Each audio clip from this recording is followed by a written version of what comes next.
Terima kasih Yang Berhormat Jelutong. Dipersilakan Yang Berhormat Kota Melaka.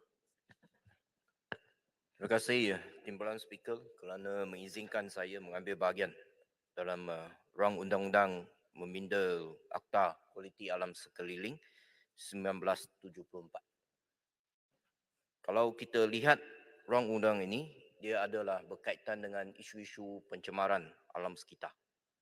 Dan kalau kita teliti rang undang-undang ini, dia ialah ingin menggunakan cara meningkatkan denda dan hukuman penjara untuk menakutkan pelaku salah supaya boleh menakutkan mereka jangan mencemar alam sekitar kita. Dan ini adalah usaha yang baik untuk melindungi alam sekitar negara kita. Akan tetapi pengalaman memberitahu kita adalah menjadi satu persoalan sama ada dengan meningkatkan denda dan hukuman penjara ini, adakah dia betul-betul boleh menakutkan mereka untuk melakukan kesalahan? Tuan, betul Timbalan Speaker. Saya ingin membangkitkan satu isu untuk menunjukkan realiti di lapangan. Apa yang berlaku di sana. Sekiranya kita ada satu undang-undang yang ketat, tetapi pelaksanaannya, penguatkuasaannya tidak dilakukan dengan baik, maka adalah sia-sia saja usaha kita. Apa yang saya nak bangkitkan di sini, satu isu, iaitu di kawasan saya, Kota Melaka, projek yang dinamakan sebagai Melaka Gateway, yang telah bermula pada tahun 2014, satu projek penambakan laut seluas 1,366 ekar. Saya ingin menjemput Menteri dan pegawai di kementerian dan juga Jabatan Alam Sekitar. Kalau boleh, kita boleh lawat ke tapak tersebut.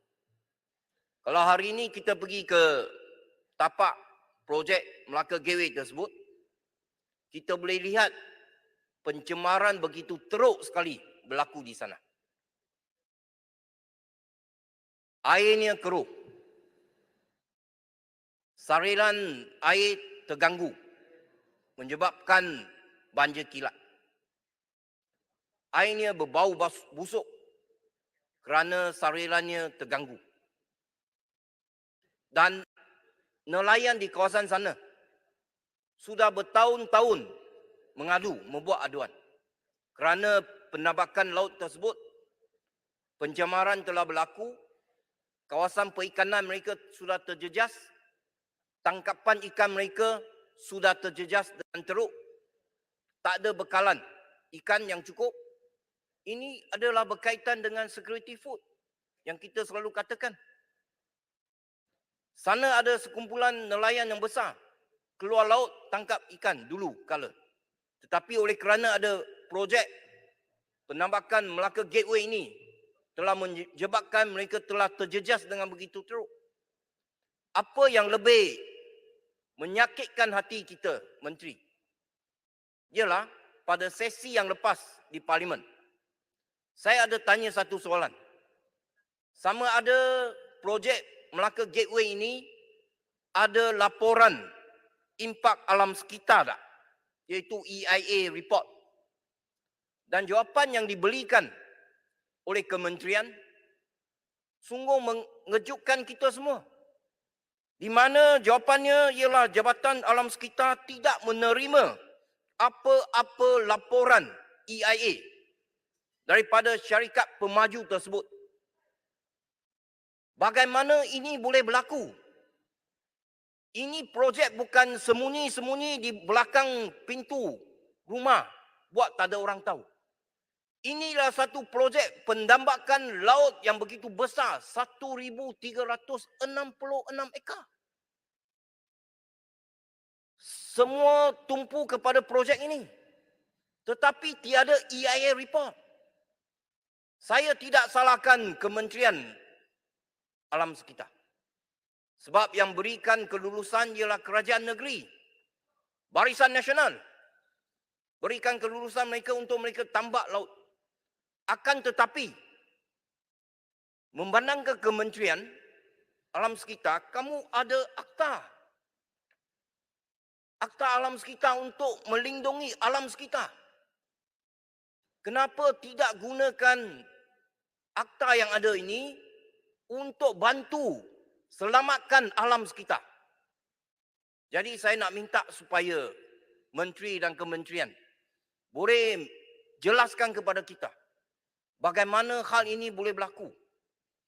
Adakah kerana ini satu projek yang high profile pada masa tersebut, ditandatangani, disaksikan, ya, tanda tangan disaksikan oleh Perdana Menteri pada ketika itu, pekan, dan apabila Presiden Republik China datang ke Malaysia, projek ini juga disebut-sebut, ya, dalam perjumpaan Presiden Republik China dengan Perdana Menteri.